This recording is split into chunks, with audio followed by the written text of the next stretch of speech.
আমার স্বামীকে ডিভোর্স দেওয়ার প্রধান কারণ ছিল আমার ফুফাতো বোন। আমার ফুফুর দ্বিতীয় বিয়ে হওয়ার পর আমার ফুফাতো বোন আমাদের বাড়িতেই থাকে। যেহেতু আমার কোনো বোন নেই, তাই আমি তাকে নিজের ছোট বোনের মতোই ভালোবাসতাম।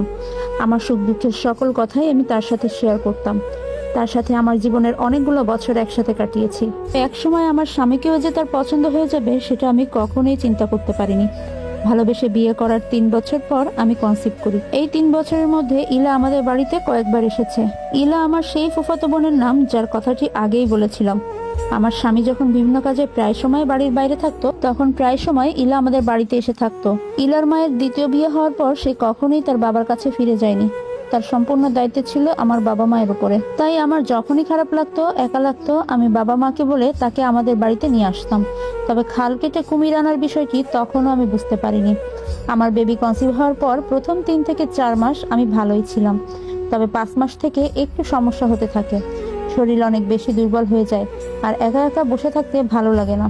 বাইরে যাওয়ারও কোনো উপায় ছিল না। তাই মাকে বলে ইলাকে আমাদের বাসায় নিয়ে আসলাম। আমার একাকিত্বটাও দূর হয়ে যাবে, আর সে আমাকে কিছু কাজের সাহায্যও করতে পারবে। ইলা আমাদের বাড়িতে আসার পর প্রথম প্রথম সবকিছুই ঠিকঠাক ছিল। তবে কয়েকদিন পর থেকে পরিবর্তন লক্ষ্য করতে লাগলাম। আমার স্বামী না আসা পর্যন্ত সে খাবার খেতে বসতো না। আমার স্বামী যখনই বাইরে যেত, তার প্রয়োজনীয় জিনিসপত্র ইলাই দেওয়া নেওয়া করতো। তখন বিষয়টাকে নর্মাল ভাবে নিয়েছিলাম। যেহেতু শরীর নিয়ে তেমন একটা নড়াচড়া করতে পারতাম না, তাই বোন আমাকে সাহায্য করছে এটাই ভাবতাম আমি। কয়েকদিন পর আরো লক্ষ্য করলাম, আমি ঘুমিয়ে গেলেও তারা দুইজন ঘুমায় না। কি সব ল্যাপটপে নাকি মুভি দেখে। আমাকেও 2 দিন দেখিয়েছিল, কিন্তু শরীর অনেক ভারী থাকায় বেশিক্ষণ বসে থাকতে পারতাম না। কিছুক্ষণ তাদের সাথে বসে থাকতাম, তারপর চলে যেতাম ঘুমাতে। এভাবে কেটে যায় কয়েক মাস। তারপর আমার ডেলিভারি ডেট ঘনিয়ে আসে। ইলা আমার বাড়িতে আসার পর আমার স্বামীর মধ্যে কিছুটা পরিবর্তন লক্ষ্য করি। এই কয়েক মাসে অনেক কিছুই ঘটে, যেগুলি দেখে আমি অবাক হয়ে যাই।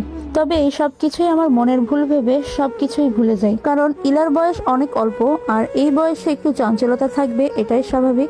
আমার হাজবেন্ডও ইলাকে আমার মতোই ছোট বোনের চোখেই দেখতো, তাই তেমন একটা কিছু ভাবিনি বিষয়গুলো নিয়ে। বাবু ডেলিভারি হওয়ার সময় থেকেই দেখতাম ইলা আমার সাথে একটু খারাপ ব্যবহার করতে থাকে। তার কাছ থেকে কিছু চাইলে বা কিছু জানতে চাইলে সে আমাকে খুব ঝাড়ি দিয়ে কথা বলে, আমাকে ইগনোর করতে শুরু করে। বাবু হওয়ার পরও সে আমাদের বাড়িতেই ছিল। আমি ভাবলাম অনেকদিন এক জায়গায় থাকার কারণে সে হয়তো বিরক্ত হয়ে গেছে। বাবুর 41 দিন হওয়ার আগেই তাকে আমি চলে যেতে বললাম আমার বাড়ি থেকে। তাকে মায়ের সাথে বাড়িতে পাঠাতে চাইলে সে একদমই বাড়িতে যেতে চায় না। সে বলল আরো কিছুদিন থাকবে নাকি আমার সাথে। এরপর ভাবলাম কিছুদিন পর তো আমি নিজেই যাব বাবার বাড়িতে, তখন তাকে নিয়ে একসাথেই যাব। যেমন ভাবনা তেমন কাজ। মায়ের সাথে তাকে আর ফিরে যেতে দিলাম না। বাবু যেহেতু আমার শ্বশুর বাড়িতে জন্মগ্রহণ করেছে, তাই ইলাকে নিয়ে 41 দিন পর আমি আমার বাবার বাড়িতে চলে গেলাম। সেখানে কয়েক মাস থেকে তারপরে আবার চলে আসব। বাড়িতে আসার পর লক্ষ্য করলাম ইলা সবসময় মোবাইল নিয়ে ব্যস্ত থাকে, কার সাথে যেন অনেক সময় ধরে ফোনে চ্যাট করে। আর এদিকে লক্ষ্য করলাম আমার স্বামী আমাকে ইগনোর করে। বাবুরও তেমন একটা খোঁজ খবর নিচ্ছে না।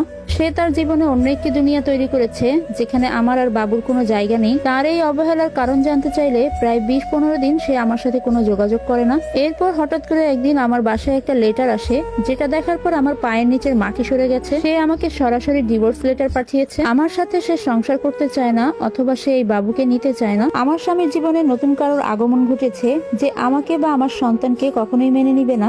আমি যদি আমার বাবুকে নিয়ে ওই বাড়ি ফেরত যাই, তাহলে তার নতুন জীবন সঙ্গী তার সাথে কোনো সম্পর্ক রাখবে না। ডিভোর্স পেপারের সাথে সাথে সই না করলেও কয়েকদিন সময় নিলাম, আর 1 মাস পর জানতে পারলাম তার সেই নতুন জীবন সঙ্গী আর কেউই না, সে আমার নিজের ফুফাতো বোন, যাকে আমার বাবা মা আশ্রয় দিয়েছে, নিজের সন্তানের মতো করে বড় করেছে। সে কিনা আজকে আমার ঘর ভাঙলো। আমি ইলাকে প্রশ্ন করলাম তাদের এই সম্পর্ক কত দিনের, আর এখানে আমার কি দোষ ছিল।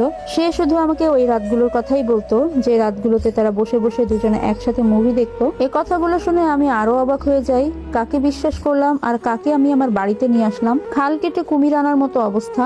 আর মনে মনে ভাবতে লাগলাম সেই দিনগুলোর কথা, যখন কিছু ঘটনা আমার চোখে পড়লো আড়াল করে চলে যেতাম। ইলাকে আমি অনেকবার বুঝিয়েছি, আমার সংসার এবং স্বামীকে তার কাছে ভিক্ষা চেয়েছি। আমার সন্তানের ভবিষ্যতের কথা ভেবে ওই ব্যক্তির সাথে থাকতে আমি রাজি হই, যে ব্যক্তি আমাকে বাজেভাবে ঠকিয়েছে। আমার স্বামীকে ভুলে যাওয়ার ব্যাপারে ইলা কিছুতেই রাজি হচ্ছে না। নিজেকে অনেক বেশি অসহায় লাগছিল তখন, আর অবাক হচ্ছিলাম এমন একটা মানুষকে ভালোবেসে বিয়ে করেছি যে কিনা 3-4 মাসের মধ্যেই আমার জায়গাটা অন্য কাউকে দিয়ে দিতে পারে। অবশেষে কয়েক মাস পরে আমার ডিভোর্স হয়ে যায়। আমার স্বামী এবং ইলা আবার বিয়ে করে নেয়। ইলার একটাই কথা ছিল, আমি যেন আমার বাপের বাড়ি থেকে শ্বশুর বাড়িতে কখনোই না যাই। আমাকে ডিভোর্স দিলে ইলা আমার স্বামীকে বিয়ে করবে। সেই থেকেই আমি আর আমার সন্তান আমার বাপের বাড়িতেই থাকি।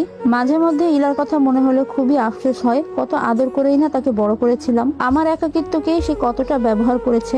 আমাকে শেষ পর্যন্ত আমার নিজের বাড়ি থেকেই তাড়িয়ে দিল। আমার স্বামীকে আমার কাছ থেকে কেড়ে নিয়েছে। অসহায় ভেবে যাকে আমরা আশ্রয় দিয়েছিলাম সে আমাকেই আশ্রয়হীন করে দিল। যত কাছের মানুষই হোক না কেন, নিজের স্বামীকে কখনোই অন্য কারোর সাথে মিশতে দেওয়া ঠিক না। আর এই জীবনের গল্পটা নওগাঁর বর্ণালী আপুর।